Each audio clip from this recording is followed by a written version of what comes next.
बाजरे की खेती होती है लगभग आपका 45 लाख हेक्टेयर में। मूंग एक बड़ी प्रमुख दलहन फसल है जो राजस्थान में बड़े पैमाने पर जिसकी खेती होती है। ये राजस्थान को फीड करने के बाद अहमदाबाद तक राजस्थान से सब्जियां जाती हैं।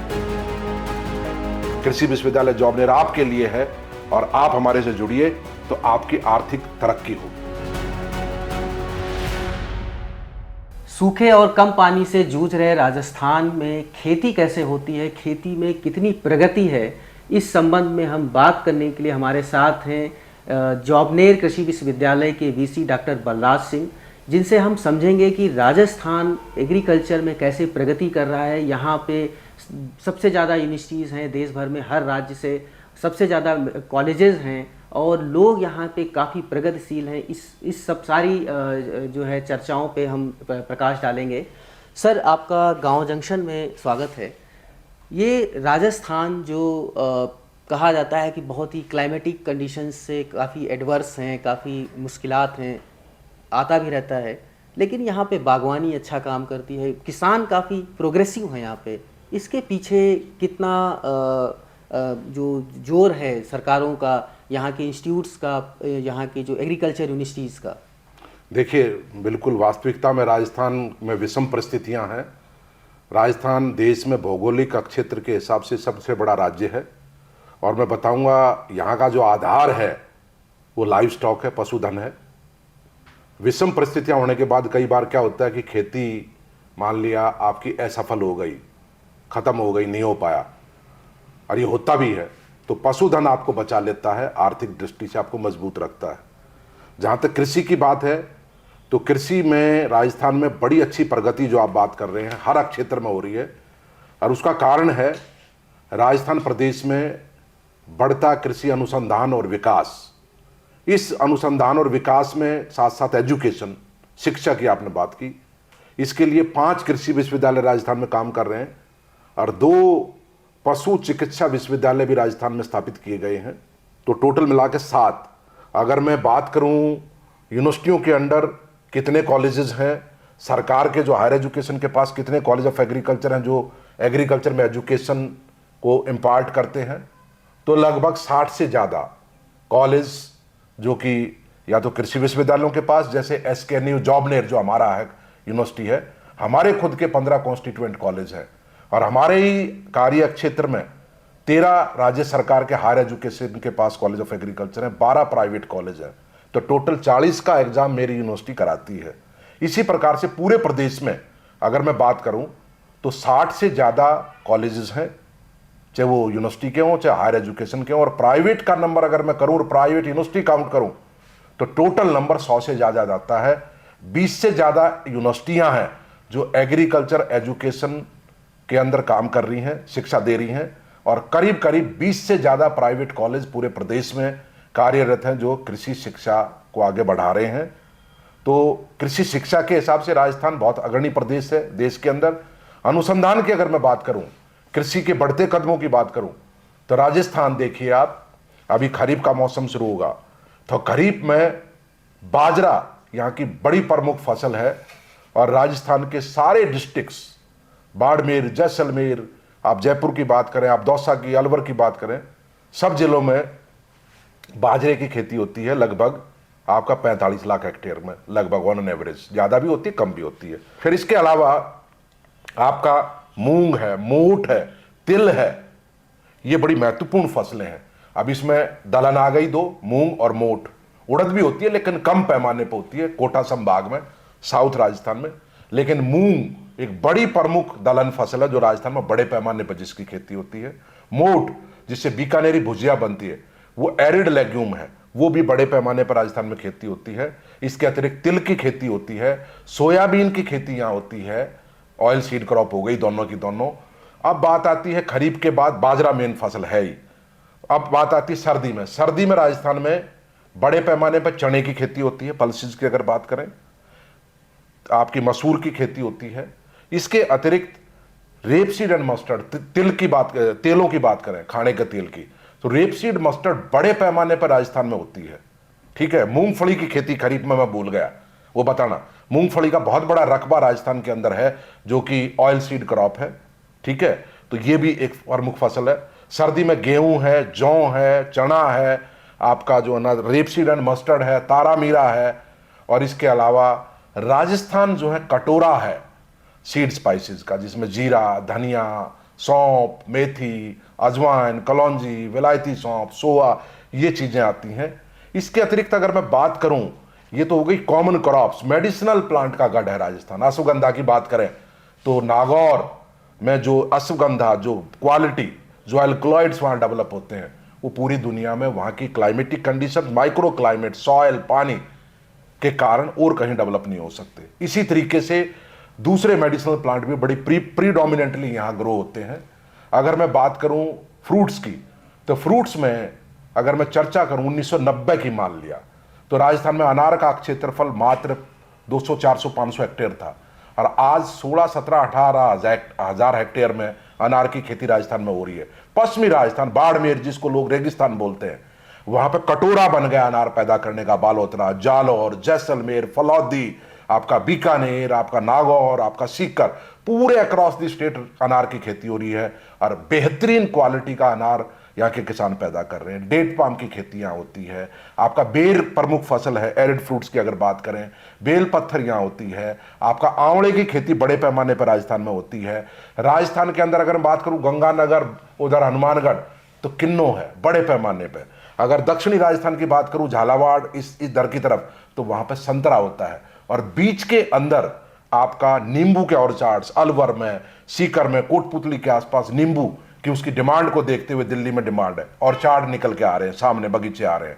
इसके अतिरिक्त सवाई माधोपुर में एक पॉकेट अनार, अमरूद की एक पॉकेट बनी है, एक लोकल लैंड रेस है आपकी बर्फ खान, उसकी वजह से इतनी बेहतरीन क्वालिटी का अमरूद वहां पैदा हो रहा है, जिसका साइज और इसकी सेल्फ लाइफ कीपिंग क्वालिटी बहुत अच्छी है।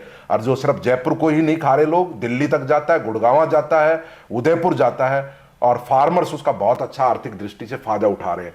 तो इस तरीके से ओवरऑल हॉर्टिकल्चर में माइनर फ्रूट्स की अगर मैं बात करूं, डेट पाम नहीं, आपका ड्रैगन फ्रूट, आपका जो है ना कस्टर्ड एप्पल, सीताफल जिसको बोलते हैं, सब चीजें भी आगे आ रही हैं। बाकी करौंदा, ये माइनर तो है ही है। मोरिंगा की खेती को, जो कि एक वंडर ट्री है, वो भी आगे बढ़ रहा है।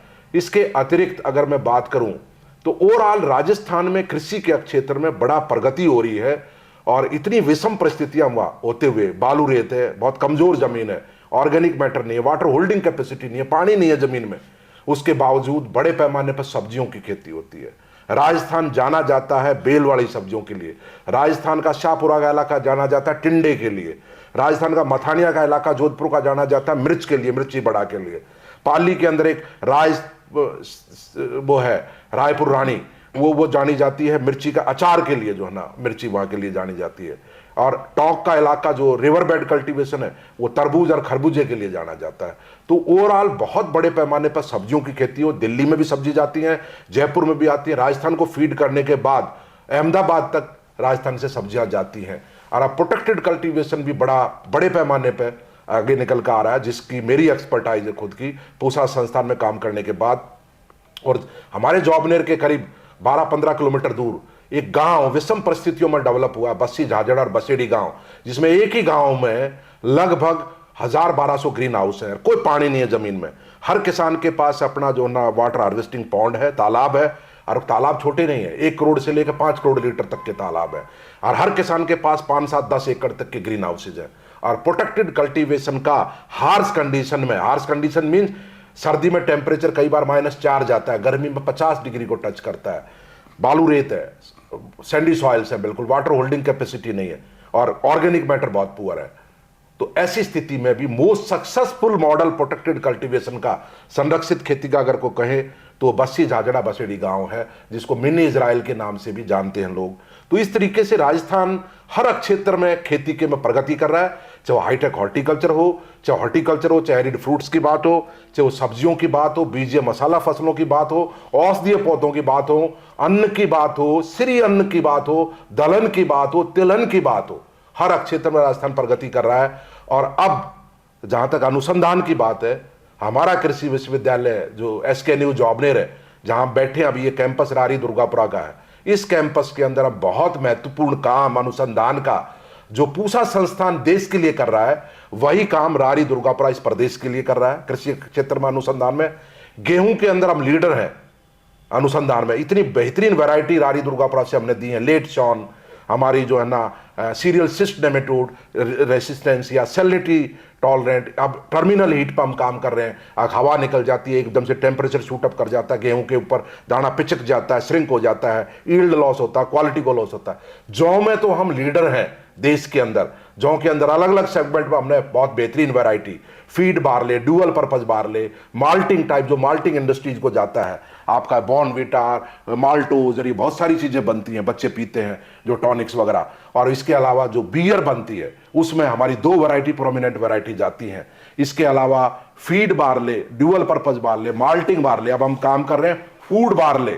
और एक जौ के अंदर क्या होता है, पशु जब खाता है तो जो ऑन्स होते हैं, शालू बोलते हैं हम, वो पशु के जबड़े पर चुटते हैं और उसको वो घायल कर देते हैं। तो अब हम हटा रहे हैं उनको ऑनलेस कर रहे हैं वैरायटीज को। नया काम हमने काम में लिया, वो शालू रहित ही कर रहे हैं हम बिल्कुल उसको। और जौक में छिलका जो उसको हटा रहे हैं ताकि आटा बने, मल्टीग्रेन में जाए या दलिया बने तो आसानी से बन पाए। इस तरीके से चने में बहुत बेहतरीन वैरायटी हमने दी है। मूंगफली के अंदर अभी लेटेस्ट एजीएम हुई ICAR की, जो हमारी जो सेंटर है उसमें 2 वैरायटी 5 में से दुर्गापुरा से विकसित हुई, आइडेंटिफाई हुई है। RG 648 और एक RG 575-1। 575-1 जो वैरायटी हमारी, वो अभी तक मूंगफली के अंदर हाईएस्ट प्रोटीन, उसमें आमतौर पर 22-23% प्रोटीन होता है, इस वैरायटी में 30% प्रोटीन है। तो ये बाय फोर्टिफाइड वैरायटी है। बाजरे के अंदर हमने 2 बाय फोर्टिफाइड हाइब्रिड्स दिए हैं, RHB 233 और 234, जिसमें जिंक और आयरन का लेवल तय मापदंडों से दोगुने से ज्यादा है। ईल्ड तो है ही 40-50 क्विंटल से ज्यादा। डॉक्टर साहब, अभी आपने एक चीज़ बताई कि यहाँ की जो मिट्टी है वो, उसमें कार्बन कंटेंट कम है, पानी कम है, उसमें जल धारण क्षमता नहीं है, गर्म हो जाती है। उसके साथ साथ में यहाँ पे एग्रीकल्चर हब भी है राजस्थान, एक तरीके से शिक्षा के क्षेत्र में, अनुसंधान के क्षेत्र में। तो कैसे इन परिस्थितियों में कैसे किसान को आप सपोर्ट करें? क्या हम किसानों खुद आगे आ रहा है? किसानों को हम बुला रहे हैं, हर तरीके की मदद किसानों को बुला के हम जो अच्छा काम कर रहे हैं उनको एनकरेज करते हैं, उनको राष्ट्रीय स्तर के अवार्ड दिलवाने के लिए हम रिकमेंड करते हैं। मेन है उनका पार्टिसिपेशन, रेगुलर विजिट यूनिवर्सिटी की, जब रारी में आए, बीज लेके जाएं, टेक्नोलॉजी लेके जाएं, जॉबनेर आएं। तो इस तरीके से किसानों से हमारा बहुत गहरा लगाव है विश्वविद्यालय का। हम एक वो होता ना, विश्वास पैदा कर रहे हैं किसानों के बीच में, अगर हम आपके लिए काम कर रहे हैं, कृषि विश्वविद्यालय जॉबनेर आपके लिए है और आप हमारे से जुड़िए तो आपकी आर्थिक तरक्की होगी। जी सर, ये जो हॉर्टिकल्चर है काफ़ी तेज़ी से बढ़ रहा है, तो इसके पीछे क्या अभी ये जो हाईटेक टेक्नोलॉजी है जो अडॉप्ट कर रहे हैं किसान, ये इसको माना जाएगा, या किसान कुछ पारंपरिक तरीके से भी आगे बढ़ रहे हैं? दोनों तरीके से किसान आगे बढ़ रहे हैं। ओपन फील्ड में भी, जैसे मैंने अनार का उदाहरण आपको दिया, अगर 90 के दशक में मात्र 200-400 हेक्टेयर और आज 16-17-18 हज़ार हेक्टेयर एरिया है, तो ये ओपन का है। बाकी हाईटेक में भी किसान आगे आ रहे हैं, उसमें भी हम किसानों को सारी जानकारी, ट्रेनिंग वगैरह दे रहे हैं। तो अभी डॉक्टर बलराज सिंह हमें बता रहे थे कि कैसे राजस्थान एग्रीकल्चर के क्षेत्र में हर सेगमेंट में आगे बढ़ रहा है, चाहे वो मसालों की खेती हो, चाहे बागवानी हो, चाहे शिक्षा का हो, चाहे अनुसंधान हो। और उसमें यहाँ की जो यूनिवर्सिटीज़ हैं, यहाँ की जो एग्रीकल्चर कॉलेजेस हैं, वो खास करके पढ़ने वाले और जो किसान हैं वो आगे आ रहे हैं। तो वो दिन दूर नहीं है कि राजस्थान, जबकि यहाँ की क्लाइमेटिक कंडीशंस इतनी एडवर्स हैं, इतना पानी नहीं है, जहाँ पे जल धारण क्षमता नहीं है, इसके बावजूद हर क्षेत्र में आगे बढ़ रहा है। तो ये वो दिन दूर नहीं है कि जब राजस्थान अन्य राज्यों को पीछे छोड़ देगा। मनीष मिश्रा, गाँव जंक्शन।